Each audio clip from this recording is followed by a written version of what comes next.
আজ বুধবার, চলছে 18তম রমজান, অর্থাৎ মাগফিরাতের অষ্টম দিন। আল্লাহ তাআলার রহমতের দরজা খোলা আছে। আল্লাহ রাব্বুল আলামিন তার রহমতের দরজা খুলে কুদরতিভাবে বসে আছেন। আল্লাহু আকবার।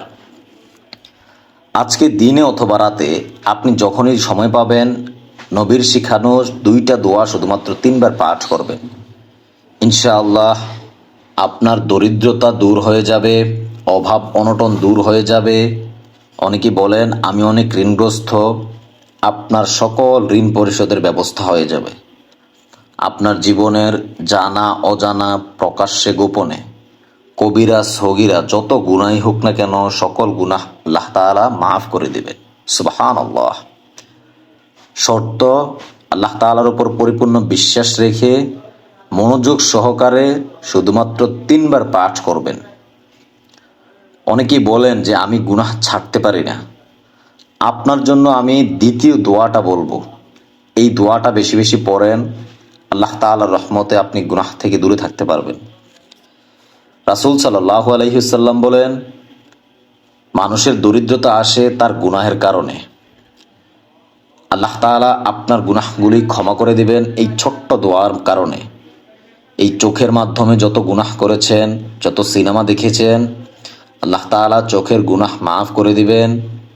কান দ্বারা যত গান শুনেছেন, অশ্লীল কথা শুনেছেন, ওই কানের গুনাহগুলি মাফ হয়ে যাবে। হাতের পায়ের মস্তিষ্ক দ্বারা যত খারাপ চিন্তা করেছেন না কেন, সকল গুনাহ মাফ হয়ে যাবে। সুবহানাল্লাহ। এই মাগফিরাতের 10 দিন চলছে। আল্লাহ রাসূলের কাছে জিবরাইল আলাইহিস সালাম এসেছেন, বলেছেন আল্লাহ তাআলা দোয়া শিখিয়ে দিচ্ছেন। সেই দোয়া পড়েছেন, নবী করিম সাল্লাল্লাহু আলাইহি সাল্লাম আমিন বলেছেন। সাহাবীরা জিজ্ঞেস করেছেন, হে আল্লাহর রাসূল, আপনি আমিন কেন বলেছেন? নবী করিম সাল্লাল্লাহু আলাইহি সাল্লাম বললেন, ওই ব্যক্তি ধ্বংস হয়ে যাক যে রমজান মাস পাইল কিন্তু তার গুনাহগুলি ক্ষমা করাইতে পারল না। নাউজুবিল্লাহ। এই জন্য আজকে আপনি 3বার করে 2টা দোয়া শিখিয়ে দিব। এই 2টা দোয়া পাঠ করবেন। ইনশাআল্লাহ আল্লাহ তাআলা আপনাকে খালি হাতে ফিরাবেন না। ইনকামে বরকত দিবেন, সব কিছুর জন্য যথেষ্ট হয়ে যাবে। শুধু 2টা দোয়া। আল্লাহু আকবার। আমলের দরজা খোলা আছে, আসমানের দরজা খোলা আছে। ধৈর্য ধরে পড়ুন। রমজান মাস, ইসলামিক ভিডিও পেলে শেয়ার করে দিয়ে আরেকজনকে আমল করার সুযোগ করে দিবেন। এর কারণে ও যদি আমল করে, সেই সওয়াব আপনার আমলনামায় কিয়ামত পর্যন্ত উঠতে থাকবে। সুবহানাল্লাহ। দেখেন, সবচেয়ে ভয়ঙ্কর গুনাহ হচ্ছে কবিরা গুনাহ। এই কবিরা গুনাহ থেকে আপনি যদি বেঁচে থাকতে পারেন, জান্নাতের প্রতিশ্রুতি দেওয়া হয়েছে। একটি কবিরা গুনাহ জাহান্নামে নেওয়ার জন্য যথেষ্ট। অর্থাৎ যেসব কবিরা গুনাহ রয়েছে তার মধ্যে প্রধান হচ্ছে শিরক, অর্থাৎ আল্লাহ তাআলার সাথে কাউকে সমতুল্য করা। এইসব গুনাহ যদি আপনি করেন, পরকালে জাহান্নাম ছাড়াও দুনিয়াতে অনেক ক্ষতি রয়েছে। যেমন আপনার রিজিক কমে যাবে, ইলম থেকে আপনি বঞ্চিত হবেন, আপনার হায়াত কমে যাবে, দুনিয়ার বালা মুসিবত বেড়ে যাবে, বিপদ আপদ বেড়ে যাবে। কিছুদিন পর গুনাহের প্রতি ঘৃণা অন্তর থেকে চলে যাবে। সবচেয়ে ভয়াবহ ক্ষতি হচ্ছে ঈমান হারা হয়ে মৃত্যুর সম্ভাবনা রয়েছে। আল্লাহ তাআলা আমাদেরকে সবাইকে রক্ষা করেন। আমিন। হে আল্লাহ, আমাদেরকে যাবতীয় শিরক থেকে, কবিরা গুনাহ থেকে দূরে রাখেন। আমিন। দয়া করে সবাই কমেন্ট বক্সে আমিন লিখে যাবেন, কেননা কার দোয়া কখন কবুল হয়ে যায় তা বলা যায় না। মহান আল্লাহ তাআলা পবিত্র কোরআনে ইরশাদ করেন, আখিরাতের শুরু শাস্তির আগে দুনিয়ায়ও তাদের আমি লঘু শাস্তির আস্বাদন করব, যাতে তারা ফিরে আসে। আপনি যেন এই গুনাহ থেকে ফিরে আসেন, কবিরা গুনাহ থেকে।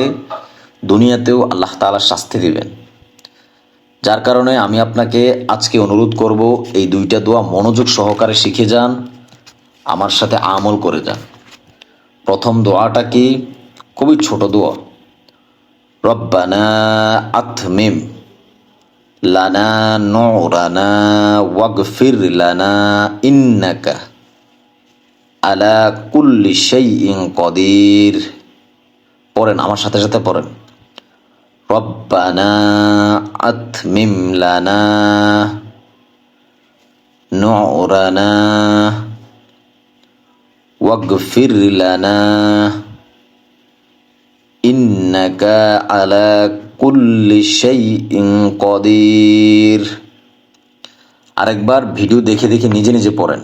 প্রথম দোয়াটা, অর্থাৎ এটা হচ্ছে গুনাহ মাফের দোয়া। আপনি যদি এই দুনিয়া থেকে গুনাহগুলি মাফ করাইয়া যাইতে পারেন, সেই কবর থেকে শুরু করে আখেরাতের সারাটা জীবন আপনি থাকবেন জান্নাতে। ওই জাহান্নাম খুবই ভয়ঙ্কর।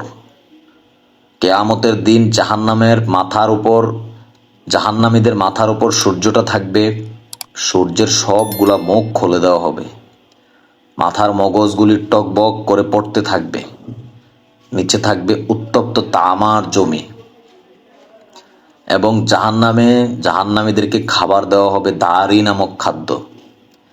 যেই খাদ্য খেলে মানুষের খিদা নিবারণ হয় না। দুনিয়াতে আমরা খাবার খাই কেন? খিদা নিবারণের জন্য এবং শরীরে শক্তি আনার জন্য। কিন্তু ওই জাহান্নামের খাবারে আপনার কোনো কাজে আসবে না। সেখানে আপনাকে পানি দেওয়া হবে লোহার কাঁটাযুক্ত। জাহান্নামীরা যখন শাস্তি পেতে পেতে দুর্বল হয়ে পানি চাইবে, ওই পানি দেওয়া হবে। ওই পানি মুখের কাছে নেওয়া মাত্রই মুখ এবং পেটের ভিতরে নাড়িভুড়িগুলি চলসে যাবে। আউযুবিল্লাহ। হে আল্লাহ, আপনি আমাদেরকে ওই জাহান্নাম থেকে মুক্তি দিন, আমাদেরকে হেফাজত রাখেন, আমাদেরকে জাহান্নামে যাওয়ার যেই সব কারণ আছে সেগুলো থেকে আপনি আমাদেরকে হেফাজত রাখেন। আমিন। তো আপনি গুনাহ থেকে দূরে থাকতে পারবেন, আল্লাহ তাআলার উপর পরিপূর্ণ আস্থা সবসময় থাকবে। সেই কারণে সবসময় এই দুইটা আমল আপনি করতে পারবেন। দ্বিতীয় নাম্বার দোয়াটা কি? আল্লাহুম্মা কিন্নি শাররা নাফসি ওয়াজিমলি আলা রুশদি আমরি। পড়েন, আমার সাথে সাথে পড়েন। উচ্চারণগুলো কঠিন, অসুবিধা নাই, আমি বাংলায় উচ্চারণ সহ দিয়ে দিয়েছি, বুঝতে সুবিধা হবে। আল্লাহুম্মা কিন্নি শাররা নাফসি ওয়াজিমলি আলা রুশদি আমরি। এটার অর্থটা কি শোনেন। হে আল্লাহ, প্রবৃত্তি থেকে আমাদের রক্ষা করো, আমাদেরকে দৃষ্টতার সাথে সোজা পথে অবিচল থাকতে সাহায্য করো। মাশাআল্লাহ, কি সুন্দর অর্থ দেখেন। রমজান মাস খুবই বরকতময় মাস, ফজিলতের মাস। প্রত্যেকটা সময় গুরুত্বপূর্ণ। অনেক মা বোনেরা প্রশ্ন করেন যে এই দোয়াগুলো আমি অসুস্থ থাকা অবস্থায় অর্থাৎ পিরিয়ড চলা অবস্থায় পড়তে পারবো কিনা। তো আমি সবার উদ্দেশ্যে বলতে চাই, যে কোনো অবস্থাতেই আছেন না কেন, সর্বাবস্থায় আপনি এই দোয়া পড়তে পারবেন। কোনো অজু লাগবে না, পাক পবিত্র লাগবে না। কাজের ফাঁকে ফাঁকে ভিডিও চালাইয়া দেন, আমার সাথে সাথে দোয়াগুলো পড়তে থাকেন। দোয়াও পড়া হয়ে যাবে, কাজও করা হয়ে যাবে।